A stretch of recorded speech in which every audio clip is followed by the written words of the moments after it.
उसके बाद उसने क्या किया, जान से मारने की धमकी भी दे दी। अब जान से मारने की धमकी एक दो बार नहीं दी, मल्टीपल टाइम्स दी। कम से कम जितना मुझे पता है 3 बार तो दी ही थी उसने धमकी जान से मारने की। मेरे को तभी डाउट था कि एफआईआर को दबाने की कोशिश की जाएगी। हरियाणा में इस तरीके से गुंडागर्दी चल रही है कि एक बंदा आता है, मारता है और उसके खिलाफ कोई एक्शन नहीं होता। मैं हरियाणा के सीएम खट्टर जी से रिक्वेस्ट करना चाहूँगा कि इस गुंडे एलविश यादव को अरेस्ट करवाओ। अब मेरे को यही था भाई, जो भी गलतफहमी है डिबेट से सॉल्व करो। अगर आपको लगता है आप सही हो तो आप डिबेट करो, मेरे को लगता है मैं सही हूँ, मैं डिबेट करूंगा। तो कुल मिला के शब्दों से ही जीतना था इस चीज़ को। और मैंने पूरी तैयारी की थी। मैंने वहाँ पे सोफ़ा वोफा सब लगाया था कि जब एलविश भाई आएंगे तो वहाँ बगल में बैठेंगे, ये वो फलाना ठिकाना। लेकिन जैसे ही वो आए, एक तो अटैक करना शुरू कर दिया, ऊपर से बहुत सारे बंदों के साथ आए। ऊपर से ये भी नहीं था कि वन ऑन वन फाइट हो, उसके साथ उसके कुछ बंदे थे वो भी मदद कर रहे थे उसकी। इस तरीके से मदद कर रहे थे कि मैं कुछ कर ही नहीं पा रहा था, क्योंकि मेरे को दो तीन लोगों ने पकड़ लिया था अगल बगल से। अब जब लड़ाई हुई, लड़ाई के बीच में ही एलविश ने मेरे को लगभग ये अपने घुटनों से नाक पे मारा, कई बार हाथों से मेरे सिर्फ मुंह पे मारा।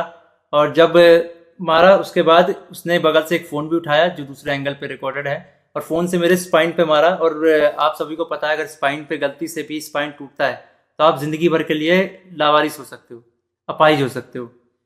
तो उसके बावजूद उसने मारा मारा। और उसके बाद उसने क्या किया, जान से मारने की धमकी भी दे दी। अब जान से मारने की धमकी एक दो बार नहीं दी, मल्टीपल टाइम्स दी। कम से कम जितना मुझे पता है 3 बार तो दी ही थी उसने धमकी जान से मारने की। और ऑफ कैमरा भी उसने कई बार जान से मारने की धमकी दी। अब ये सब होने के बाद जब लड़ाई वड़ाई ख़त्म हो गई तो उसके बाद वो वापस जा रहे थे, तो वो जो बंदे लाया था उनमें से कुछ बंदे मेरे को, मतलब होता है ना एक प्यार से धमकाने वाला सीन, कि भाई सॉरी बोल दे, क्यों ले रहा है पंगे ये वो। भाई मैं तो अपने चीज़ों पे अटल था। मैंने बोला मैं सॉरी तो नहीं बोलूँगा क्योंकि मैंने गलती तो की नहीं है। उसके बाद एलविश ने भी थोड़ा ट्राई किया था सॉरी बुलवाने के लिए, लेकिन मैंने उसको भी सॉरी नहीं बोला। और ये सब जब हुआ तो शुरू में मेरे को लगा मेरे को सिर्फ यहाँ चोट आई है, क्योंकि मेरे को कहीं पे भी दर्द फील नहीं हो रहा था। तो मेरे को शुरू शुरू में सिर्फ यहाँ चोट आई। उसके बाद 1 डेढ़ घंटे बाद मेरे को यहाँ पे दर्द होना शुरू हुआ, और फिर 2 से 3 घंटे बाद मेरे पूरे स्पाइन में दर्द होना शुरू हुआ। और इस तरीके से हुआ कि मैं सो ही नहीं पाया। सुबह 4 बजे मैंने सोने का ट्राई किया था, मैं दोस्त के घर साकेत गया हुआ था, मैंने सोने का ट्राई किया, अनफॉर्चुनेटली मैं दर्द से सो ही नहीं पाया। उसके बाद हम जब दर्द हो रहा था तो हम गए वहाँ पे मैक्स हॉस्पिटल साकेत के, मेडिकल निकलवाने। तो उन्होंने मना कर दिया विदाउट एफआईआर नहीं होगा।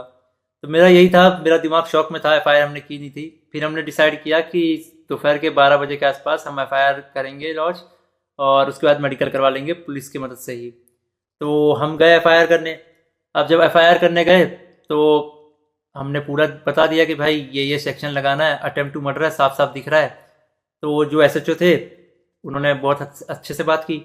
उसके बाद एसएचओ अपने इंस्पेक्टर के फ़ोन में कॉल करते हैं, बोलते हैं कि पूरा इसको ना पब्लिक मत करना, गुप्त तरीके से रखना, हम लोग गुप्त तरीके से लड़ेंगे। मेरे को तभी डाउट था कि एफआईआर को दबाने की कोशिश की जाएगी, और वही हुआ। अभी मैंने एक आर्टिकल पढ़ा जिसमें एलविश के ऊपर एक भी वो सेक्शन नहीं लगा जो मैंने एफआईआर में लिखवाई थी। अटेम्प्ट टू मर्डर का एक भी सेक्शन नहीं है उसमें। तो कुल मिला के मैं क्या समझूं, अगर आपके पास पैसा हो तो आप एफआईआर भी बदल सकते हो। मतलब हरियाणा में इस तरीके से गुंडागर्दी चल रही है कि एक बंदा आता है, मारता है और उसके खिलाफ कोई एक्शन नहीं होता, उसको पुलिस पकड़ के लेके नहीं जाती। यहाँ पे इस बात को 24 घंटे हो चुके हैं और वो बंदा अभी हंस रहा होगा कि उसको कोई पकड़ के नहीं ले गया, उसको फर्क ही नहीं पड़ा होगा। मैं हरियाणा के सीएम खट्टर जी से रिक्वेस्ट करना चाहूँगा कि इस गुंडे एलविश यादव को अरेस्ट करवाओ। इसका बैकग्राउंड बहुत खराब है, जिस तरीके से यूथ को इंस्पायर कर रहा है, वायलेंस को प्रमोट कर रहा है, उससे साफ साफ पता लग रहा है यूथ बहुत गलत वे में मोटिवेट हो रही है इससे, और ये चीज़ बहुत ही खराब है। तो खट्टर जी, मैं इंडिया के कानून पे बहुत भरोसा करता हूँ, लेकिन अगर यहाँ पे नाइंसाफ़ी हुई तो एक तरीके से बहुत सारे लोगों को ये तो समझ में आ जाएगा कि इंडिया का कानून सिर्फ गरीबों के लिए बना है, अमीरों के लिए नहीं बना है। तो मैं नहीं चाहता कि ये कानून भी, ये एफआईआर भी दब जाए। और साफ साफ पता लग रहा है दबाने की कोशिश की जा रही है इस एफआईआर को।